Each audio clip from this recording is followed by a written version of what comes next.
Ndërkohë vetë brenda për brenda qendrës në lidhjes, këtu, bënin prova dhënsat me marsat, sepse si që ta shikoni më poshtë, dhënsat janë 1.2 deri 1.5 km më lartë. Nuk lejohet të rrinin bashkë. Pse nuk ishin bashkë? Nuk rrinin bashkë sepse dhënsi ka fuqi shumë të madhe në dalje.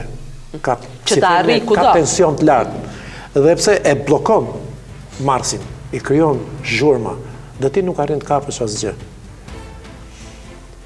Dhe çdo mëngjes në orën 8 dhe çdo mbrëmje në orën 8 prap bëheshin provat.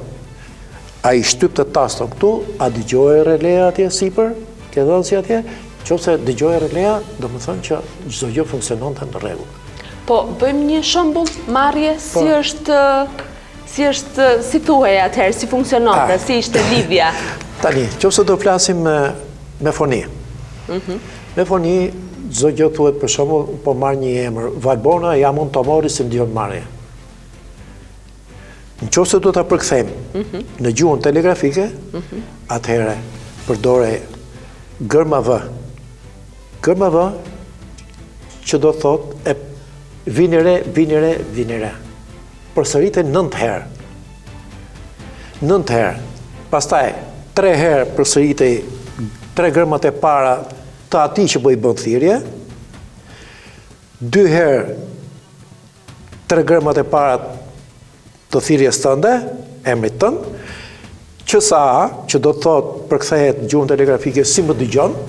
Nëse do t'i veje pikpyetje quhet si më dëgjon. Nëse do t'i pa pikpyetje me numër, do të thonë që unë të dëgjoj me këtë forcë me këtë. Por kryesorja ishte pa dhënë shenjën tati ta, që është gërma K, mbyllje, transmetimi mbetet i hapur. Pra, ai atje nuk të kthente përgjigje nëse ti nuk i jep të këtë. Si dhe unë nuk i ktheja përgjigje pa më dhënë ai tati tanë. Gërmën K në fund. Ishte e vështirë për ju, si ishte? Jo, e vështirë, kur e mësom, të duket e vështirë. Kush ju a mësoj ju? Natyrisht, instruktorët tanë, i kemi pasur shumë të mirë. Shumë të mirë. Instruktorët i kemi pasur të jashtëzakonshëm. Dhe pastaj bëhet rutinë, sepse veshit mësohet dhe nuk ke më të bësh me sa viza ka A-ja, sa viza ka B-ja, sa pika ka H-ja, por kthehet në melodi. Nëse një muzikant ka një vijë muzikore të gjatë, radisti e ka një vijë muzikore shumë të shkurtër. Edhe krijohet melodia. Në bazë melodisë ti krijon gërmën, vendos gërmën atje. Ju kur erdhët këtu, në çfarë viti? Unë këtu kam marrë një herë, kam bërë ushtrinë. Po. Në vitin 1978. Kjo nisi ndërtim në 74-ën, le të themi. Kjo ka filluar në 74-ën. 74 ka filluar, domethënë, po formën e plot e ka mbarë mas vitit 80. Të plot që u montuan antenat, u montuan të gjitha, që arriti kapacitetin e fuqishëm aty ku duhej. E ka marrë bas 80-s. Çfarë kapaciteti kishte? Po, kapacitet, e dikuj e thonë, e ditë mendosh që janë 30 dhënsa dhe 30 marca. Hiq ato rezervë, ose që dubloheshin. Po masat shumë, jo, do më thënë, radio ka valë shkurta dhe valë gjata. Valë shkurtër, do më thënë, është një gjatësi e caktuar. Mendo tani të kesh një aparat, marës, me 8 banda, me 10 banda. 10 banda që i bie, do më thënë, frekuencë deri në 32.000, deri në 50.000 hertz, e kupton? Kështu që është gjë shumë e madhe. Ishë shumë fuqishme.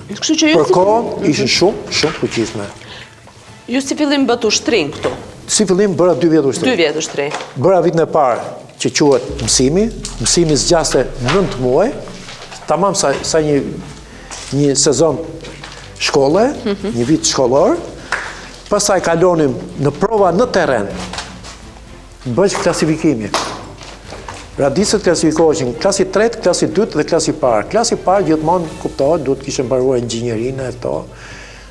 Klasi 2 ishte pastaj çdo gjë ishte me grupe, sa merrje ti në minutë.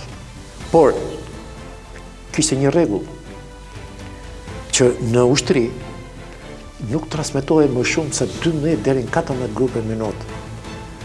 Sepse në ushtri ka më tepër rëndësi siguria. se sa shpejt transmeton ti individi. Do me thënë, gabimet ishin pa falë. Jo, sepse një gabim në transmetim të kushton shumë. Çdo gjë ishte shumë strikte, shumë e rregullt, shumë e saktë. Nuk ka, në qoftë se radisti ka disiplinë. Ju kujtohet juve thirrja e parë? Thirrja e parë ka qenë në terren, në nuk më kujtohet mirë, për kam qenë në ndomje. Ne kishim 3 pika, një ndomje, një surrel, një në fushpezë. Po Valbona, Tomori, këto janë ama kishë i gjë. Në qoftë se të dilte emri, për shembull Shpati, do lihet çdo transmetim do të përgjigje atij, sepse presupozohej që ishte i madh i fare. Enver Hoxha, në sakt. Kishte një emër që unë e mora Shpati, sepse atë ka pas në luftë. Por mund të kishte një pseudonim tjetër, po të dëgjonim atë transmetim, do më thënë që ishte radisti ati, do linim çdo gjë tjetër, do t'i përgjigjeshim atij. Enver Hoxha kishte radistin e tij? Po, Enver Hoxha ka pas radistët e vet, edhe Mehmet Shehu kryeministri, edhe Kadir Zbiu, po i themi ministri brendshëm, edhe shefi i shtetit përgjithshëm. Komunikonin ata atëherë edhe kur ju bënit... Jo. Kurse antarët e tjerë të byrës politike i kishin kur lëviznin, kërkonin, mund t'i qonin, mund të mos i qonin, si të mas... Çfarë kërkonin ata? Mund të kërkonin një radist, për shembull që nëse do kishte një problem që të ishte korrent me situatën, por në përgjithësi jo, të tjerët. Për ta pasur çdo gjë në kontroll. Ta kishin me detyrim, ta të katër. Ishin me detyrim. Shokut ton ka qenë, e kupton? Janë miqtë ton, shokut ton. Tani ne ecim për asgjë nuk ndryshon nga mbeturina. Nga mbeturina dhe të vjen keq. Tani ky është ai degëzimi që ju thash. Këtu futesh tunel, është një 100 metra dhe i ketë ndara me klasa.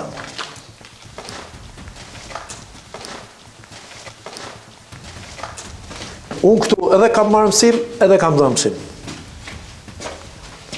Këtu kam marrë mësim kur ka qenë ushtar dhe në vitin e dytë kam dhënë mësim. Sepse isha instruktor, arrita ishte nivel shumë i mirë, edhe i jep edhe. Kjo ka qenë dhoma e partisë, si quhej. Dhoma e partisë? Ku bëheshin mbledhjet. Ju merrnit pjesë në mbledhje?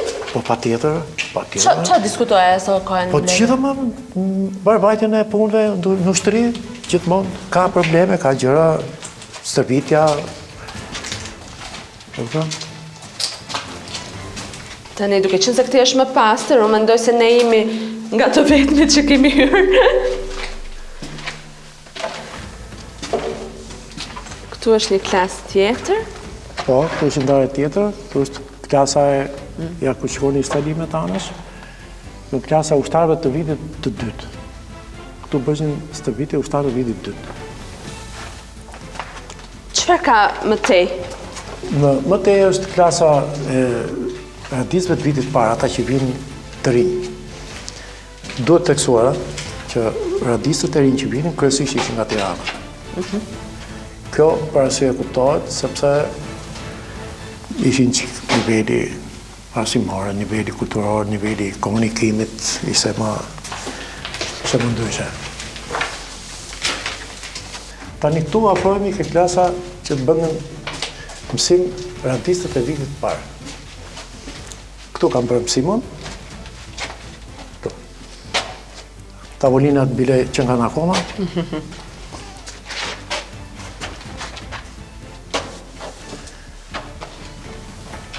Tu rrinde instruktori, me një transmitur për para, me taston, a i jepte, ne mërnim, që shikoni ka pas instalimet anash.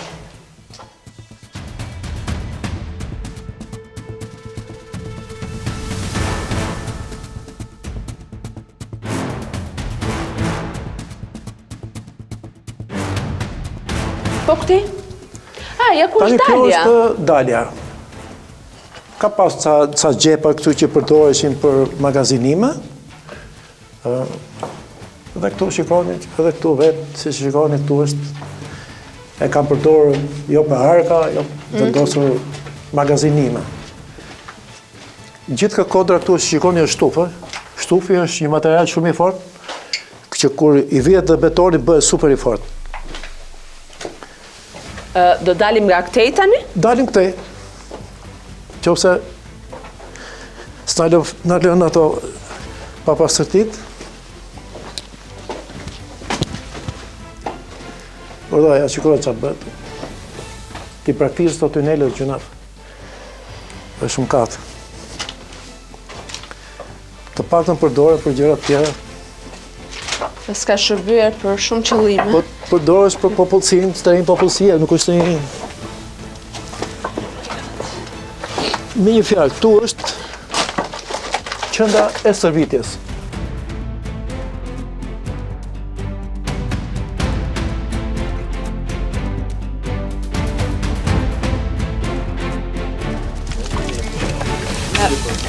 Prit, një sekond këtë, një sekond.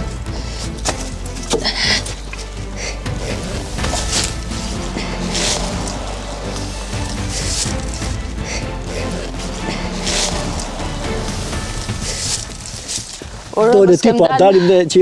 Në gjysveshje.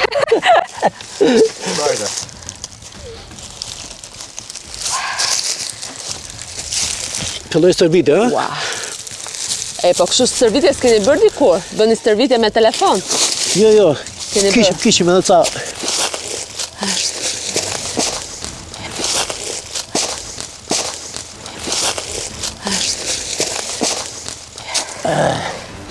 Ja ku dolim. E pat vetë, gjëndjen.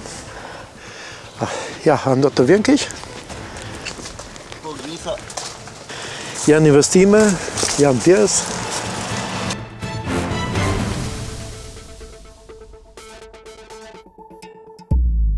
Me pak vështirësi po dolëm. Dolëm. Pra, kjo ishte pjesa e stërvitjes. Stërhimi, stërvitja. Që ishin të dyja bashkë, komunikonin bashkë, ushtari ishte në kohën të çdo gjëje. Tani është? Marrja. Tani kalojmë në sallën që quhet radiobyroja. Radiobyroja është salla ku ishin dy salla të mbaja ku ishin vendosur marsat. Një parantezë ju bëj. Pa. E shikoni këtë kodrë këtu? Gjithë kjo kodra këtu lart. Gjithë këtu kanë qenë të mbushura me antena. Gjithë kjo kodra këtu. Dhe po të hypësh lart atje, besoj do gjesh mbeturinat e atyre pikave ku mbështetet antena. Deri lart, që kapni sinjalin e dhënjes. Kjo është marrja. Këtu është gjithmonë jemi në marrjen e sinjalit. Këtu marrim sinjalin. Okej.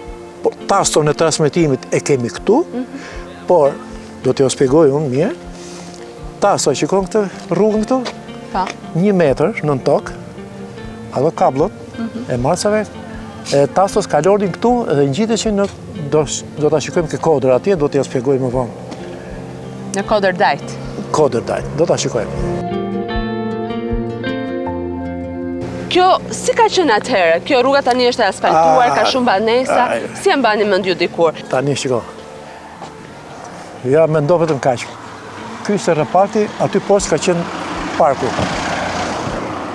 Parku i makinave të gatishmërisë, kur hikte ndonjëri me stërvitje, me kështu, me aparatura brenda që ishin BC dhe gazat 69. Me aparatura tepër moderne flasë, jo aparatura do kudo. Tepër moderne, ishin aparatura suedeze franceze.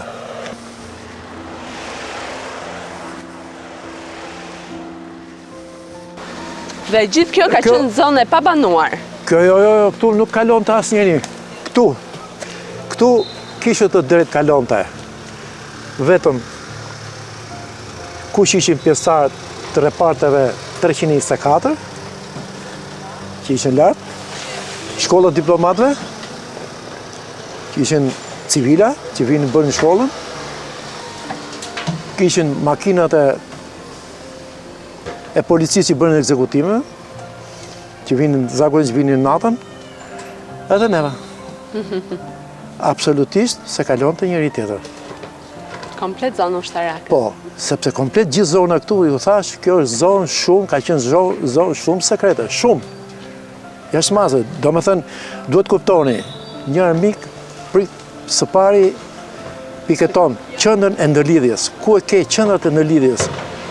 Se kjo ishte e ministrisë, po ka dhe qëndra të tjera në përrethe që lidheshin me këtë. Pra, goditishin ato, ndërlidhja, pastaj fillojnë me radhë aviacioni, mbrojtja kundërore. Këto ishin pikat kryesore. Ku e merrte shembullin Shqipëria për sistemin tonë të ndërlidhjes, te kinezët, te rusët? Po, fillimisht kuptohet, jo kaq moderne, fillimisht e morëm nga rusët. Sepse rusët janë si theme, baballarat e ndërlidhjes. Dhe më vonë pastaj kuptohet që u lidhëm me Kinën. Unë e di dhe historinë si janë marë, në gjvit janë marë, që është bërë kontrata, sepse fatmirësisht ka qenë të i matë në atë delegacion. Në vitin 1962, nga Shqipëria është njësë një delegacion shumë sekret, ushtarak. Po shumë sekret, që asnjë nuk e bërë sot. I përbërë kryetar delegacioni ishte Peti Dume. Peti Dume nuk e ka, edhe bilet të gjithë antarët e delegacionit nuk ishin me emrat të tyre. Ishin me emra sekret, të dubluar, të sajuar. Dhe me nga $3.000 në gjep, $3.000 të japë të sakta, i kam të dokumentuar këto që them, nga $3.000 në gjep dhe u dha orientimi që rruga që do hikni nuk do jetë nga Rusia. Sepse atëherë rruga kalonte nga Rusia. Sepse rusët na njihnin, i njihnin të gjithë për bërjen e delegacionit, se ata shkollën ruse kishin bërë. Baba im dikur ka qenë shefi transportit gjithë ushtrisë. Prandaj them flas me kompetenca, nuk flas me. Dhe ky delegacion ka ikur nga Italia, ju thash, me emra dhe pasaporta falca. I qënë të shteti? Natyrisht i pajisi shteti. Nga Italia, në Kairo, Arabi Saudite, Iran, Pakistan, derisa dolën afër Kinës, që ka ardhur një avion kinez i ka marrë. Së kujtohet tani për momentin shteti, ka në afër Kinës dhe i ka marrë. Për të mësuar ndërlidhje? Dhe aty. Për të marrë materiale? Po, aty në përbërje ka qenë edhe shefi ndërlidhjes gjithë ushtrisë shqiptare. Dhe që aty janë bërë kontratat si për ndërlidhjen, si për ushtrinë, tanket, si për raketat, si për makinat. Pra, për transportin e ushtrisë. Si për gjenjon, si për kimin. Ishin gjithë drejtorat, të gjithë drejtorat. Këtë e di mirë, sepse ne kemi qenë kavarishenës, kur e thirën babën tim.